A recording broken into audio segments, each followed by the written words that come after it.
Welcome. In this video, we'll be taking a quick look at McCarthy, a legendary grade Debuffer class Elune. Looking quickly at his 6-star base stats, his HP is quite decent at 26k, with his attack being a pretty good 5.4k and his PDef and MDef being at an average 3k. His base attack speed of 109 does put him a little bit on the quicker side of things, so he can move quickly in the battles with relative ease on gear. As you transcend him up and get him up to his max at +5, his HP goes up to a very nice 47k, with his attack being at a 9.8k, still really good, and his physical and magic defense going to a 5.5 and 5.4k respectively. Moving on to his skills, his first skill, Flame Burst, is a single target frontline only multi-hit attack. Does physical damage equal to 130 plus 105% of your attack. As this skill is leveled up and goes up to its max, the attack goes up by a significant amount, going up to 1060 plus 148% of your attack as physical damage. It is a multi-hit attack, so in certain circumstances, if you're using them to fight some tanks that reflect damage if it's lower than a certain amount or ignores it, this attack can do no damage. Moving to his special skill, Fiery Passion, this is an AoE skill attacking all enemies. It again is a multi-hit skill, dealing 100 plus 80% of his attack as physical damage to all targets.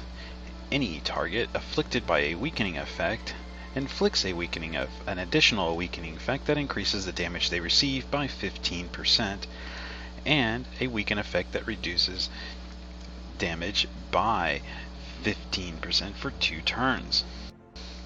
This effect stacks up to 2 times, so if you use this skill multiple times, it will increase the debuffs on them. This means that any enemy with these 2 weakening effects will do less damage to you by 15% and take 15% more damage, and is a 2-turn effect.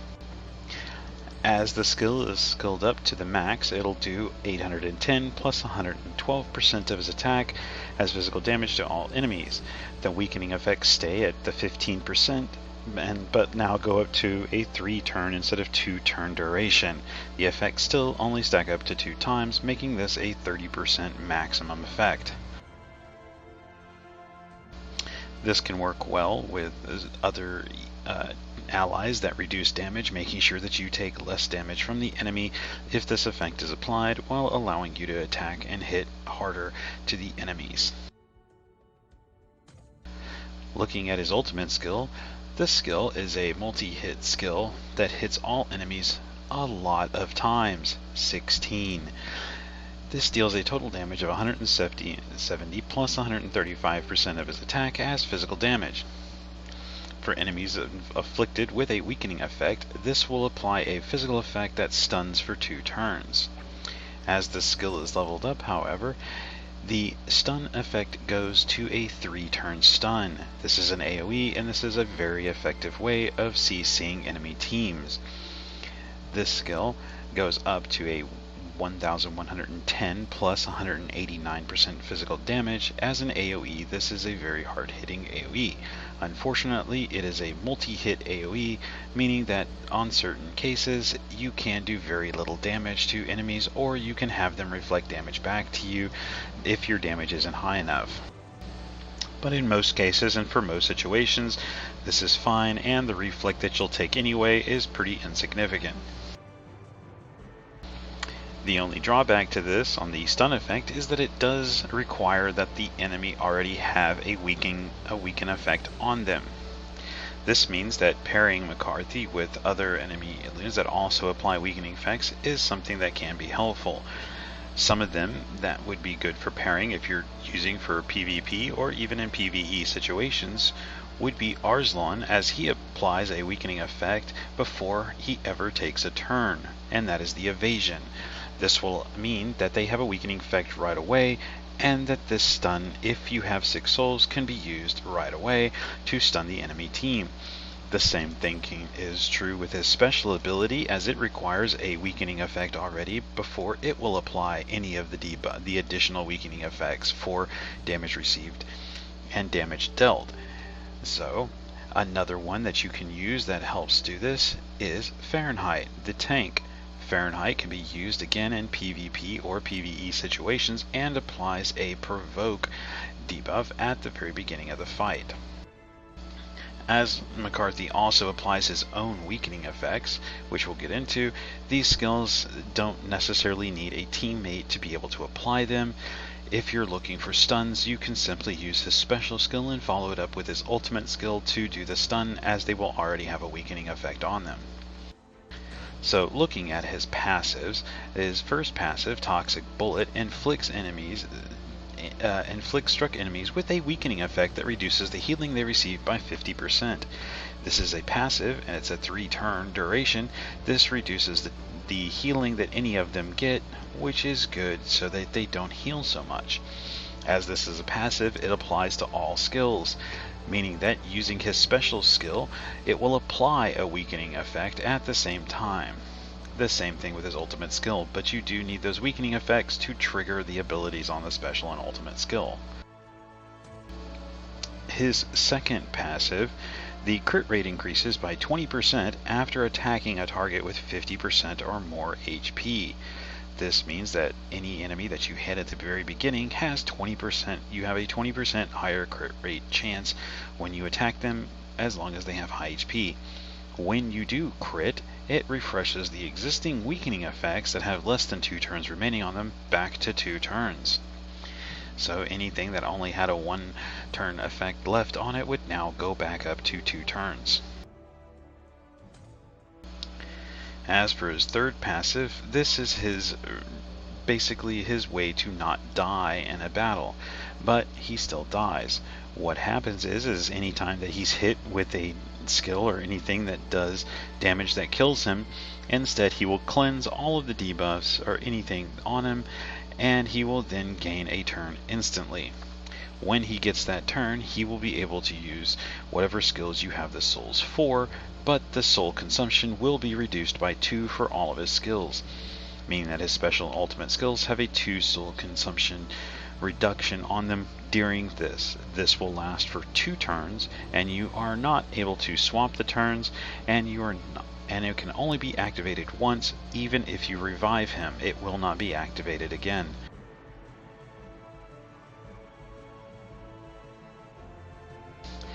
Things that can counter this are, you want to be on the lookout for Congrim. Congrim is a very good counter to McCarthy's passive, so you don't have to worry about your team taking damage, as if Congrim gets the kill on McCarthy, it will ignore this passive altogether.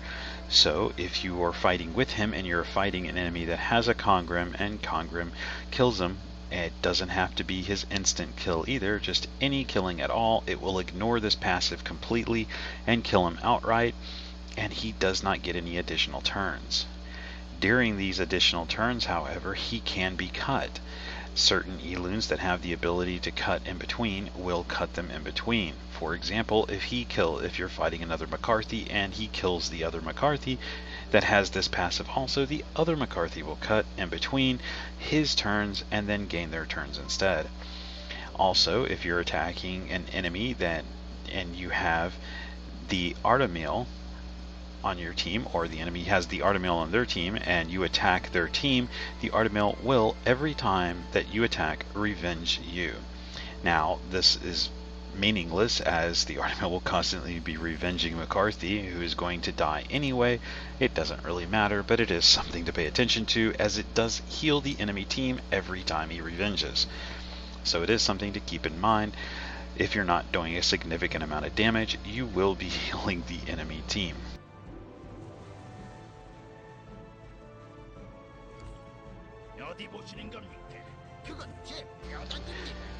Moving on to his skill gems, his first skill, the primary skill, has a 5% chance to bleed the target for 2 turns. Bleed is a nice debuff, but it is a very low 5% chance.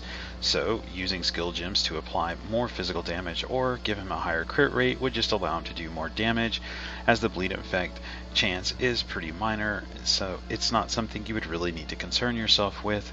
So you can do it just for that chance, or you can go for the guaranteed more damage with physical or higher chance to crit with orange gems in the place if you have them, or you have better versions of them. On the special skill, the recommended is a red, orange, orange, which is physical, crit rate, and this is a 5% chance to despair the target for 1 turn. Again, this is a very low chance, and the despair is only 1 turn, so it is not necessarily that great to do this. Instead, going full attack on this or full crit rate to allow him to do more damage would be more beneficial than just having that 5% chance to despair. Looking at his ultimate skill, this one is a red-orange skill plus indigo, I believe, is it? Yes, indigo. I forgot the name. This skill gives him a 10% chance of reducing target's attack by 10% for 2 turns. While this is not a very significantly high chance of reducing their attack, it can be helpful. The red provides more damage, the orange provides a higher crit rate, and the indigo gem increases the weakening effects by 5%. So any weakening effects that you apply will have an increase there, as this is a stun and the weakening effect is applied by the passive. It does increase it. Therefore, using indigo gems on other things, such as the special skill, could be beneficial too if you're using him as a debuffer only and not so much as a DPS unit. Going to the Dimension Slate stats that you would want to look for, he is a debuffer, but he is very good at attack, and he does have some hard-hitting AoE attacks. So if you choose to use him as a attacker as well as a debuffer, then you would want to go for attack, crit rate, crit power type subs. You'll always want to go with accuracy subs no matter what role you use him in, as he is a debuffer that debuffs on his passives, and with his skills it is something to consider. Speed is also very nice on him to give him the turns. The physical and magic defense aren't as important on him unless you plan to use him for something other than just a DPS type role or a debuffer role, and you want him to be a little bit more tanky. So you would want to give him more PDEF and MDEF, but this is not necessarily something that you need to pay attention to. The HP is nice, but it is not a critical thing, as most of the times if he is targeted, people will either target him first to kill him to get him out of the way, or they'll wait until the end and just kill him at the very end of the fight if they're attacking him, if you have him on defense. The evasion rate isn't that significant and will not help him that much. The main stat that you would want to focus on with him is accuracy, no matter what build you go with him. So, moving on to the gear. Some of the gear that you could use is, of course, you can go with the debuffer set, which does help. You can go with the Baron J set to allow him to do more damage. The Great Spirit set would also be a decent choice, as it allows him to have speed plus gain additional turns. If you're wanting to use him as a front line for air battle for defense, or if you're using him as front line on your attack, you can go with an HP offhand slot to give him higher HP and more survivability. That way he'll be a little bit tankier and a little bit harder to kill for the enemy team. This means when they kill him though, or when he does attack, his damage will be less. But if you're using him as a primary debuffer type role, then the additional attack doesn't matter so much. Whatever you can get, try to get accuracy in your subs. That way you can have as much accuracy as possible.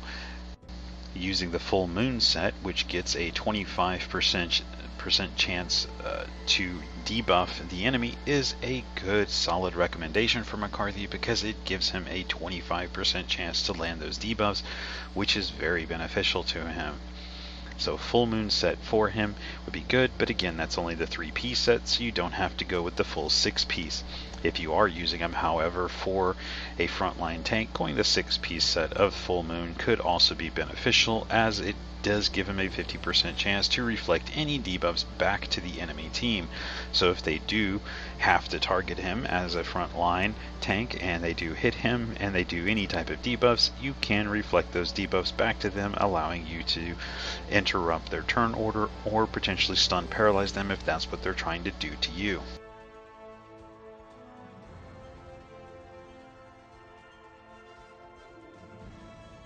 As I said before, he does have a few things that he does pair with. Anything that does weakening effects is helpful. So, as mentioned previously, McCarthy does pair well with Arslan and Fahrenheit, but he also pairs well with other Elunes on your team too, as well as Nika, and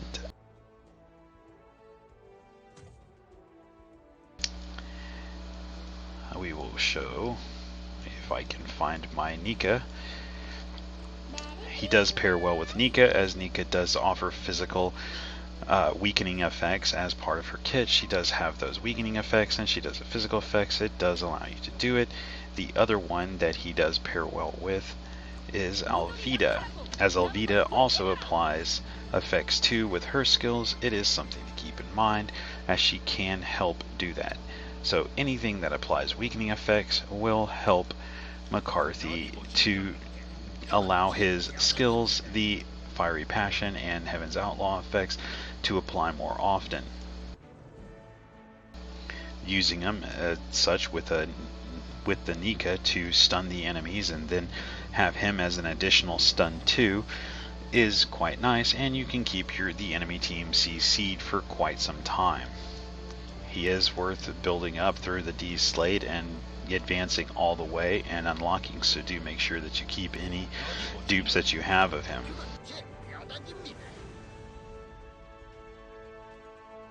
I believe that is going to be it for this one. If you have any questions or comments, leave them below and I will answer them as soon as I can. Thank you.